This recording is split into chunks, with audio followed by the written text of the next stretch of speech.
at Occupy Wall Street and Liberty Plaza is a form of direct democracy, and it runs on modified consensus. Direct democracy's oldest form was an Athenian democracy, Athenian direct democracy. Obviously, it was not very fair. Women, slaves, foreigners were not allowed to speak or participate. They were excluded from the entire process, but that's where it originated. Another ancient example would be the Roman Republic, where citizens had the power to enact, create, and put into work laws.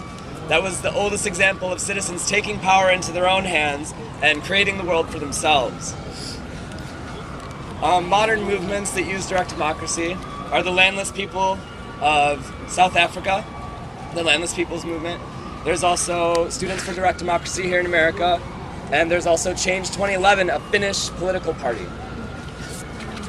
The way direct democracy works is everyone is heard, no voice above another. We bring people together and we discuss important decisions and discuss important topics, and everyone gets a chance to speak, and everyone gets to be heard, and it's a beautiful process. We run on modified consent. What that means is that generally everyone is in agreement when we come to a decision. Sometimes they're not, and that's not a meaningful consensus. What we want and what we're hoping to achieve is an agreement by everyone. So that way no one is excluded and no one is stepped on. I'd like to review the process with you guys if I can. So this is like a facilitation training. What you can use these tools for is to go back to your communities and hold general assemblies in your own communities. These are empowering tools. They're really useful. They're not perfect. This process isn't perfect, but it's a good model to follow. And the more you do it, the more perfect it becomes. So let's start with a review of hand signals. There were 3 that were reviewed at that General Assembly. One is this. This means I agree, or I feel good. I like where this is going. This means, I don't know, I'm kind of on the fence, I'm not really sure. This means, I disagree, I don't like this, I don't feel good. This is a point of process. This is a very important symbol. What this means is that process has been derailed. When someone is off topic, or someone is voicing a complaint during a proposal, or some other important act, point of process is thrown up. It doesn't mean yell point of process. You don't want to talk over people, and you don't want to cut anyone off. You just do this silently, let the facilitators see you, and then the point of process is enacted, and the process will be put back on track. This is point of information. This means I have pertinent information about what you are talking about. If someone says the march is at 3, and you know that it's at 2, raise your finger. Don't yell point of information, just raise your finger and let the facilitator see you and say, the march is actually at 2. What this is not is a question, or a concern, or your own agenda. This is just information. This means, wrap it up. We understand what you're saying. Some of us may even agree with you, but you're going really long. Please be concise and to the point. This is a block. A block is very severe. It means I have very harsh ethical problems or safety issues with what is being discussed. It means that if what is talking about goes through, I will leave. I will abandon the cause and give up on this movement. We don't want this to happen. We want to work out any blocks. Also, if someone throws up a block, they're asked to explain why, because it's very serious. We want to know why, absolutely, so that we can all come to agreement and be in consensus. So a block is very serious. Are there any questions about the hand signals? Can we review them? Can we review them? Yes. I agree. I feel good. I'm on the fence. I don't know. I disagree. I don't feel good. Point of process. This means process has been derailed. Point of information. I have pertinent information about what you are discussing. Wrap it up. You're going really long. Please be concise and to the point. Block. I have severe ethical problems with what you are talking about and will leave this movement if what is being talked about goes through. Okay, so those are the hand signals. You guys may have noticed that we practice a thing called People's Mic. It's a really, really awesome tool used to communicate with large crowds.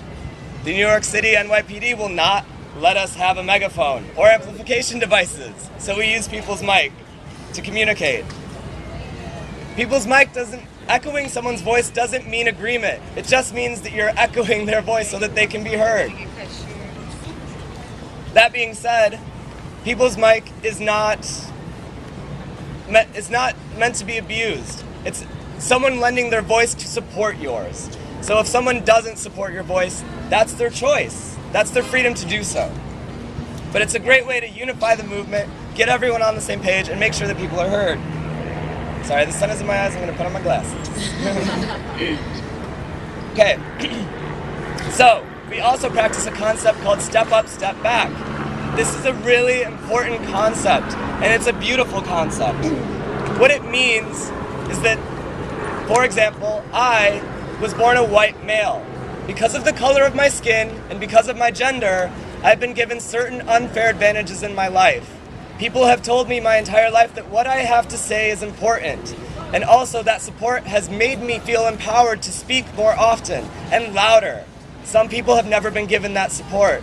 Some people have been silenced or oppressed their entire lives. So I step up to the responsibility that I've been empowered, and then I step back and let other people who haven't been empowered have the chance to speak. It also means that if I've been speaking a lot, I'll step back and encourage people who haven't spoken a lot to step up. Okay. So on the facilitation team, there are a few different roles. The co-facilitators are the speakers of the facilitation team. They help run the GA. They're verbal components. If you're not comfortable speaking, there are plenty of supplementary roles on this facilitation team that are really important too. Co-facilitators are generally man, woman, can be woman, woman. We prefer a mixture. We'd rather see it more diverse than less diverse. Another role is timekeeper. Timekeeper is a really important role. I know it sounds silly, but it really is. General assemblies can run for 3 hours or more if the timekeeper doesn't keep everyone in check. Things on the agenda are allotted a certain amount of time, and the timekeeper's job is to make sure that people are staying within those bounds. They don't interrupt people. They shouldn't be like, "Excuse me, your time is up." They just tap the facilitator on the shoulder, let them know that the person is running over time, and the facilitator should handle it appropriately. Stack taker. Stack taker is very, very, very important. It allows everyone to speak in an orderly fashion instead of talking over each other or stepping on each other. A stack taker practices progressive stack. What progressive stack means is that on a list, someone from a marginalized community or minority community may be moved to the top to ensure that those people are being heard and not the majority of people. Stack is a list. It's a list of people to speak in order. There is a stack for each portion of the agenda. And the stack taker should be stationary and say, "I'm taking stack. I'm also practicing progressive stack. If you'd like to be on stack, raise your hand. I'll take down information about you, and then I'll call on you when it's your turn to speak." It's really hard for a stack person when everyone is rushing through the crowd to come be on stack. It's better just to have them raise their hands from where they are, get on stack, and then speak from where they are, or slowly, quietly come to the front when it's their turn. Minutes are really important too. They go on our website, nycga.cc or .net or .com. Apparently they're all the same.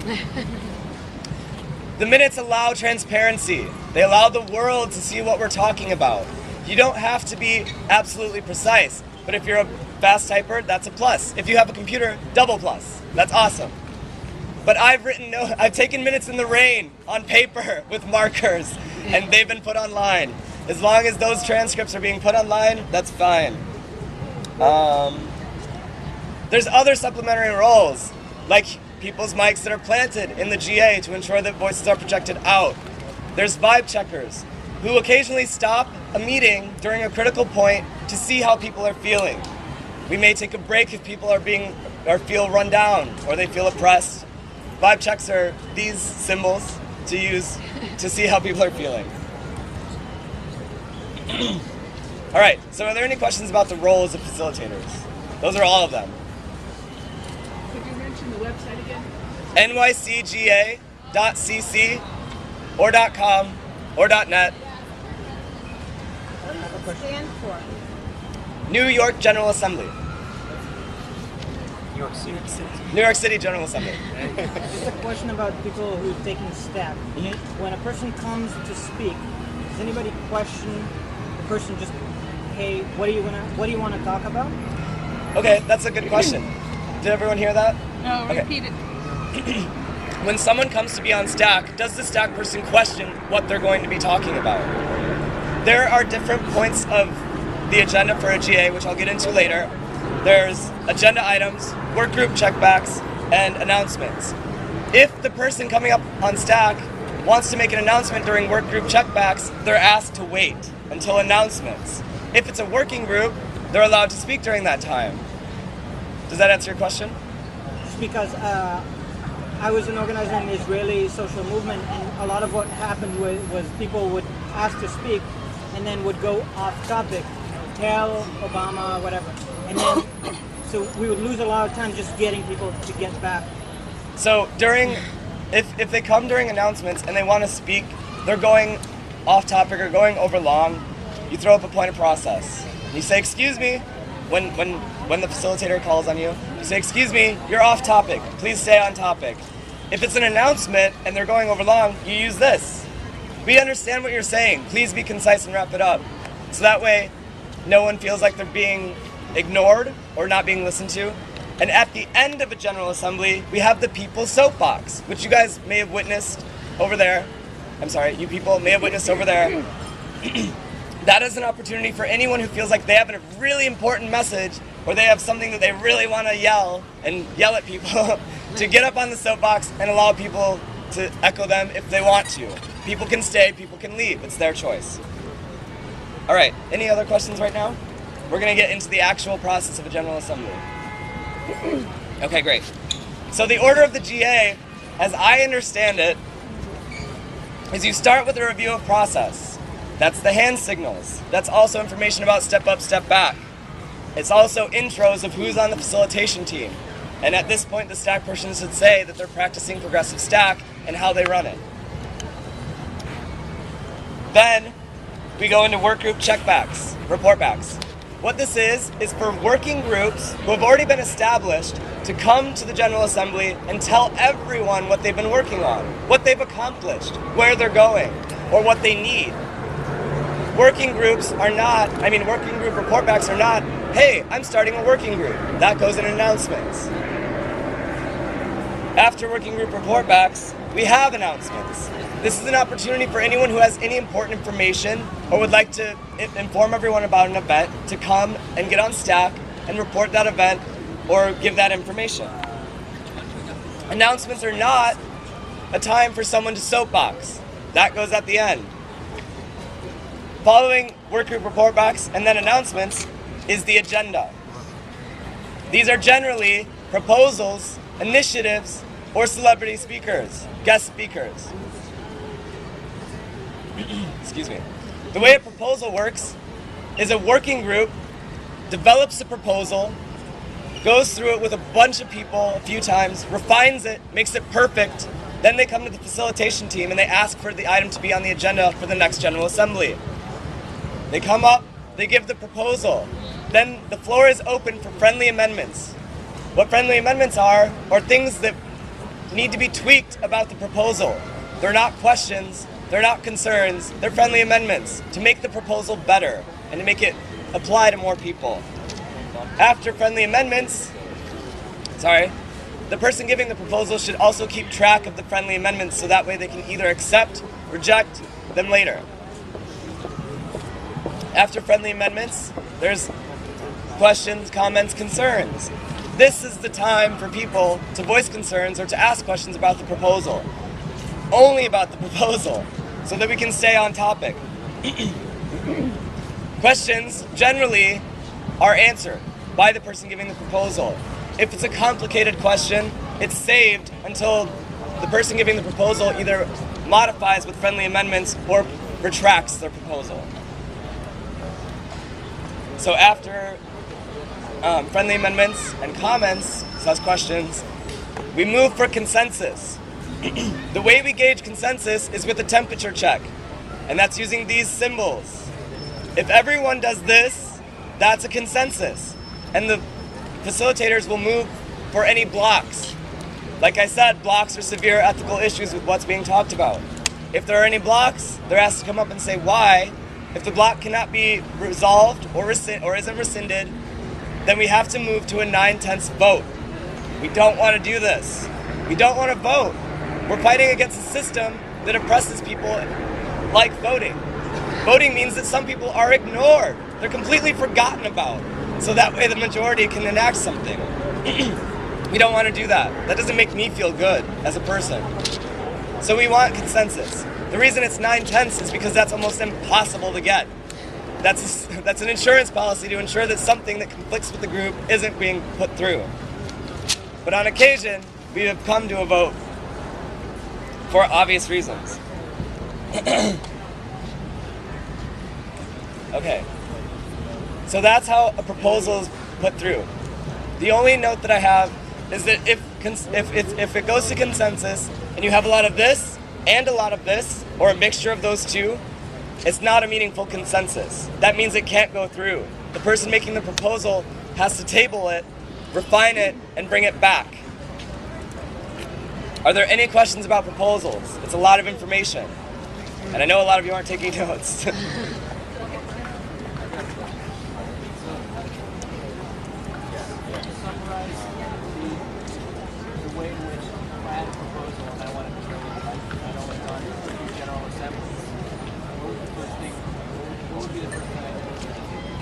The question was, if he has a proposal and he's only been to a few General Assemblies, what's the process he needs to go through to get his proposal on the agenda? Generally, proposals are from working groups that have already been established. If you are new, we encourage you to join a working group that applies to the proposal you have. Then, share that proposal with the working group. Come to a consensus about what it should be and how to propose it.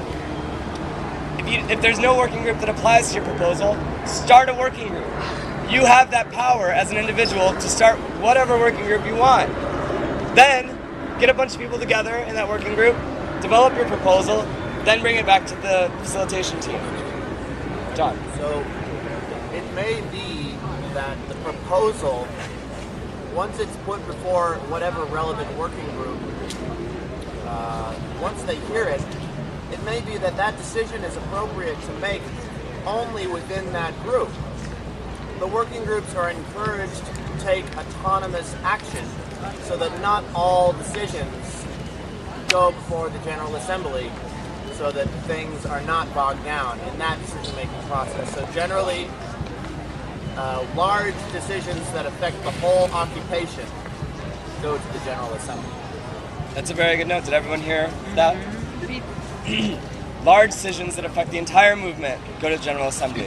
Working groups are empowered to do whatever they need to do to enact things and get things done within their own working group. Can you give maybe examples of stuff that you would choose not to bring to the assembly, or that you would? So for example, the marches are planned generally by the direct action working group. So they don't bring decisions like who is going to be the march marshals and the guiders and things. Those decisions pertain directly to what direct action is going to do.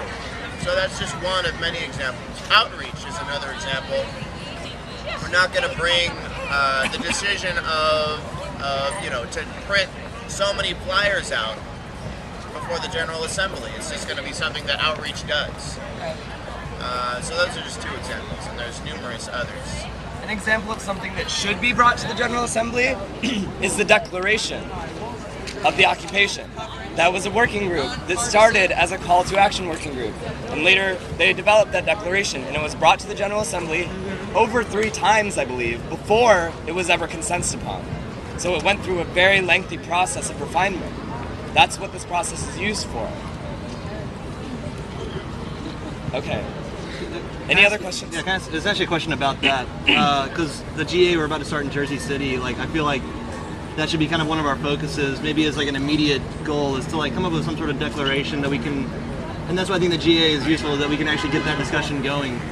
I mean, how can we, I mean, like, should we even get to the extent of like actually start drafting it and sharing drafts with each other, like, and so people can like, I mean, like actually like have documents Yes. that we can like working documents. Yes, it's very important, especially when you're trying to come to a consensus, that everyone is informed.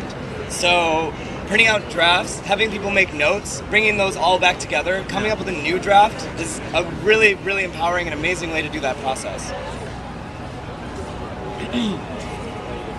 Okay, so that's the review of proposals. After a General Assembly, you formally close it. You can close it with a cheer, a chant, whatever you want to do, a dance, yoga, meditation. It's all good.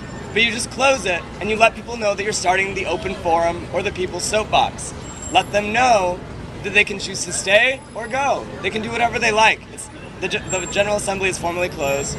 So this people's soapbox is an opportunity for anyone to get up and just say whatever they want. I've actually been to a lot of people's soapboxes because a lot of people have really amazing things to say. And I love to listen to it. I did one last night. It was awesome. Okay, so that's all of General Assembly, how it's run, the hand signals. Any questions, comments, concerns from any of you guys? Do you feel empowered? Do you have, Yes, I did have a question. How do General Assemblies integrate with one another? What did you say? How do General Assemblies integrate with one another? can you clarify what you mean? How do they work with each other? He's starting one in Jersey. This is the second one in Manhattan. How do they interact? So a General Assembly is location-based. So there will be a General Assembly in New Jersey. There will be a General Assembly here in New York. The occupations are networking, not the General Assemblies. The General Assembly is just a tool used to make decisions for that occupation. Occupations network through a working group, I believe, called Internet. And the people on Internet team are responsible for connecting those occupations. Does that answer your question? Yes. thank Cool, you. awesome. Any other questions right now? Back. How do we find out when the next General Assembly is happening and where? General Assemblies are every day at 7 p.m. at Liberty Plaza. That's the corner of Liberty and Broadway on Wall Street. At the information booth, are there not some handouts? Yes. And some Also, all this information that I reviewed is on a nice printout at the information booth at the center of Liberty Plaza. Are you going to have a major event on October 15th? And if not, when is the next major event like the Foley Square rally? The question was, are we having another major event on October 15th? I do not know. I'm sorry. Information would know, maybe. Also, Direct Action would know since they're probably planning it. I'm not part of either of those working groups. I wish I could answer, I'm sorry. Is there a central place we can go to get that kind of information? The information booth at Liberty Plaza is a centralized information center. They should have that information. Are there any questions about direct democracy and this training process? I have a question about location for General Assemblies. Maybe where you guys are doing it in Jersey, I don't know. I want to do one in my own neighborhood in Manhattan. Awesome. And obviously these are outside, which provides a large amount of freedom. Do you have advice in terms of, or like feedback in terms of places to look for space, or any kind of advice regarding to like, I don't know, like if we go to the school, what does that mean, or in some other location? There's a lot of places in New York City that are co-ops, like artist spaces, spaces that are specifically designated to the public even. 60 Wall Street has an entire huge area that's dedicated specifically to public meetings. I would look for spaces like that. Generally spaces not associated with private institutions that are profiting off people's education or other businesses that do that. That's why we're kind of like in public. Yeah, I just kind of like feedback off that. I mean, I think that's crucially important is finding good public space, especially where there's like a natural flow of people. So people who might not even know what's going on can kind of like just sort of stop by and see this is interesting, and that might kind of draw them in. Where are you guys doing it? We at Grove Street. It's right next to the PATH station on Grove Street, and it's this nice little park. It's really close to City Hall too, which is convenient for any direct action. But it's also great not only because it's near a path station in the subway, but it's also this little square is used for like farmers markets, which is incredibly symbolic again for like utilizing public space and sort of like that's it's a great, it meshes well. So places like that I think are good. Awesome. Yeah. Just 2 comments. One of them is that, so having gone through this process of trying to import this mechanism of the assemblies to Israel, we found that each community has a little bit of a different character, and that things that work perfectly well in Madrid don't work that well in our poor neighborhoods. And so it's up to you with a similar group that you come up with to try and translate it to something that works in your neighborhood. And the process is really important, but what's most important is that the thing works and everybody feels happy with it. That's one comment. The other comment is that what we found out when we started, it starts very quickly. That people come up, they do assemblies, maybe they start camps, like occupations, and they're not doing it just to look good or to feel like they're doing. A lot of them are really in really harsh conditions, and they want to change reality. And so if the national movement, if there's not a sense that they're contributing to Wall Street or to the whole movement, they won't show up again. They show up once or twice. If they make decisions, they're not even conveyed to Wall Street, and there's no. So this is very important. I guess it's more, maybe we're saying at this point it's still at the internet working group, or maybe but we're going to have to be really conscious of that. Is that they're not doing those meetings for fun. Yeah, absolutely. How do facilitators deal with things that impede the flow of the discussion? Things like crosstalk, or if people are not speaking loud enough. I've seen this gesture sometimes for like get up the volume. In general, things that interrupt the process or other conversations. I've seen, facilitators have to shut down private conversations that were pertinent to the discussion. Are there any like rules about that kind of stuff that you can talk about? I believe that it's the job of the facilitator to empower themselves to have some sort of authority. It is a leadership role, but you are not a leader. Also, it's really, really bad, and it looks bad, and it makes me feel bad when I see people being silenced, being told to stop talking and to go away. We encourage people to have side conversations on the side, outside of the ring. They can just go out there and talk as loud as they want because that way everyone can still hear. When someone's interrupting process, someone may throw up a point of process, the facilitator politely should ask them to please bring it to an announcement or talk about it on the side or ensure that they're heard in some other way, but now's not the time. It's a very delicate situation. And there's been instances in the past where people have felt disempowered or oppressed by the people facilitating because it wasn't handled very well or it wasn't handled delicately. So it's very important for a facilitator to not only project themselves as having a bit of empowerment and also a leader, but it's also important for them to recognize that they're not the leader and that they don't have direct power. National Guardsman. I decided to run. Okay. I'm watching the police and the civilians. I'm only one person. Right. But I like to watch peace. Peace is important. Awesome. So if somebody makes a proposal, says something and it's controversial and it elicits all sorts of responses, does that person have the opportunity to keep responding infinitely to criticisms, or like how do you? Is it up to the facilitator to basically put an end to arguments like that and to say we got to move on? And I suppose it depends on the section that it's coming in. Are you talking about like a controversial proposal? Yeah, for example. A controversial proposal will usually be shut down pretty quick, and that's not the facilitator doing that. That's the entire General Assembly. If the proposal's heard, which it should be, and people are like, oh no, they're like doing this already before they even ask for consensus, that's a pretty clear sign that it's probably not going to pass. So the General Assembly polices itself in that way. Point of information. So if it's immediately controversial, the proposal, it might mean that proposal is not very well thought out. Maybe was not talked about enough with the people that are organizing it. And what happens if discussion goes on and on and on, and usually there's a timekeeper to keep track of time.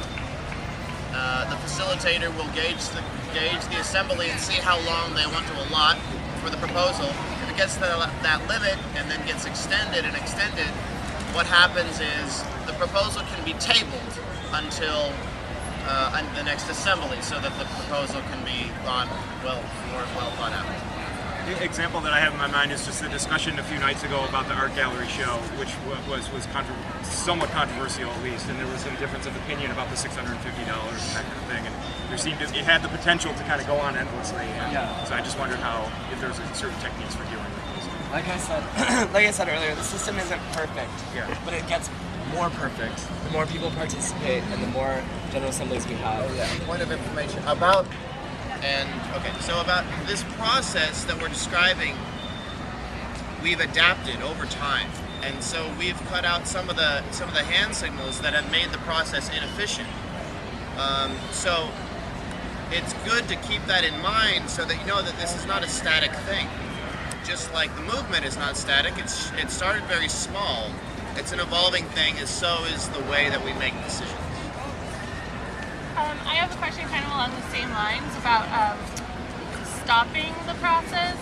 I think it was last Sunday at General Assembly, like somebody climbed the tree and then there was like police issue on the street and somebody was like getting chainsawed or something, and it kept going, and there was this amazing dedication to the process. It was like, that's fine, we're here, let's continue, which I was surprised. I mean, I was impressed, I suppose, but is it completely up to the facilitator? Is there kind of notions you all have discussed about when it would be appropriate to say, okay, let's take a break here, like, the police are cutting somebody out of their bike chain, or I don't know. There's been instances where there's been some controversy, or people feel oppressed or disempowered by someone speaking. At that point, someone would do a vibes check and ask how the General Assembly feels. If people don't feel good, you don't want to continue. You want to take a break, like 5-10 minutes, maybe 3-4 minutes, depending on how bad people feel. Sometimes they'll just ask to keep going. They just want to keep going and get it done. My question is, how do you choose the facilitators and who's going to play each role from each General Assembly? We don't choose. People usually step up and say, I want to help. So each day, to answer that question, each day there's a facilitator working group meeting. And in those meetings, the proposals are discussed that the working groups bring forward, as well a frequent agenda item on the facilitator working group meeting agenda is to choose the roles of the facilitators that night. It usually happens by volunteer, and we encourage, that meeting is completely open to everyone. Like last night, there was an experienced facilitator and someone else that had never done it before. So there's kind of that, the roles are selected in that meeting each day. Sorry, do you mind if we... No, of course, go ahead. Thank you. I know when you guys when we put ourselves out there as facilitators, then people come and they come to you with questions, and it's happened a couple of times, I'm not a facilitator, but because I'm loud, people come to me and they ask me things, and I don't know I don't know the information to tell them. I want to learn too. How do we know where to direct people when they come to us with questions, specific questions? For example, someone came to me today. He's from Florida. They're starting a GA in Fort Lauderdale. He has really great ideas about direct action. I didn't know the people. I just could say, I'll help you look for the sign for direct action. Is there a more efficient way that we can connect people from that may not be at the General Assemblies but have questions? Anyone Does that want make to sense? answer this? Make the circle. Don't let the circle. So, information flow seemed like the concern that was most paramount last night. Last night, the General Assembly broke out into groups and discussed transparency, including financial decisions, decision-making in general, and how to plug people in. Okay. When the groups came back together, they selected a representative to share their thoughts. And information flow and availability was the most important, the most commonly cited issue. What I would say to you is that person right now the most efficient avenue is to point them right to the info desk, which is right in the middle of the park. And then as the internet develops more, the information will become more available. Okay. On the site itself. On the site itself, yes. Have you eliminated the counter? So the question was, have we eliminated direct response? Answer, yes. This was a severely abused symbol used by a lot of people to push their own agenda or to ask questions at an inappropriate time. So instead we used point of information, which was originally what this was meant to be, just information. But it was abused, so we use this now. Sir? Oh, I just wanted to follow up on the previous question. Do you have anything? That means.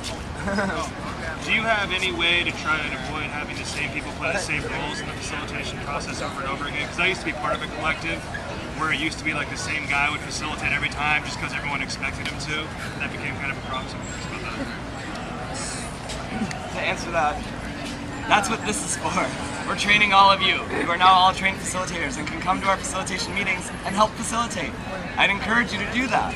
I also encourage you to join a working group, help facilitate their meetings if they would like you to. Because you have facilitation training now. Some people in the working groups don't necessarily have that training. So it helps to keep things organized. You don't have to use the strict facilitation that we taught today. A loose facilitation like what we're using now is perfectly fine. And then also, if you want to be part of the facilitation team, please consider taking on a supplementary role first, like staff, time, minutes. Those are all awesome ways to be involved and learn the process after being there a few times, and then you can take on the speaking role. Of course, you can take on the speaking role at any time you want. I've done it once, it was pretty cool, but I don't like to do it. Are there, yes? When and where are the facilitation meetings? Facilitation meetings are at 4 o'clock at the bottom of Liberty Plaza, Liberty Square. By the drum. Stairs? Yeah, more or less at the stairs. The stairs where the drummers are? Yes, and as the numbers of people have increased, we've decided for volume concerns, or noise concerns, we move off site at that time. So we collect the group of people there at 4 o'clock and then we move off site to a quieter place. It's disrupted today because of this thing. So the General Assembly will be held at 7, and I don't know exactly what's going to happen at the General Assembly tonight. I'm sure someone has taken on the reins, hopefully. Also, there's facilitation training every day at 5:30 at the back steps, same location. We may move, but we'll meet there first at 5:30. If you know anyone who's interested in learning how to facilitate, please direct them there. That's at Liberty Plaza, back steps, 5:30 every day. Sometimes it doesn't happen, but generally we try to make it happen every day. I've led a few. I know someone meeting like this one here. Yes, meeting like this one. At the back steps of Liberty Plaza. It's by the drum circle, and isn't there a bronze man statue? Yeah, by the bronze man statue. Okay, so what about the working group meetings? How do we locate them? There should be a schedule at info for their meetings. I know that we're still nailing down specific times that would happen every day or like once a week or something, but that information should be at info. Yes. Is the different kinds of working groups, are you posting them on the internet so that we can see them there first? We're working on getting our NYCGA website updated with all of the working groups. There's new ones forming every day. What we've been doing is posting minutes from their meetings on that website. So that way it's transparent, you know what they've been talking about, what they've been doing, and you can get directly involved and get right into the mix of things with the working group. Does that answer that question? Yeah. All right. Yes. I was going to say about working groups, I noticed that if you start following their minutes and certain information, a lot of them have forums that you can then jump over to and find out a lot about what's going on for like arts and culture. Mm-hmm. There was a poetry reading thrown together last night very quickly by using that, so that's another way. You can easily follow them to their forums. They usually give you a hyperlink or something. Awesome. Perfect. All right, guys. Thank you. This has been amazing. Thank you all so much for doing this. I encourage you, I believe there was a paper going around to put your information down. A name and a phone number would be great, so that way I can send you a text, let you know when our next meeting is. It's every day at 4, but if we, yeah, there you go. And also, if you're bringing this back to your community, please reach out to us. If you have any questions, need any more information or anything, we have a lot of resources at our disposal that we can help you with. Okay? Thank you guys so much.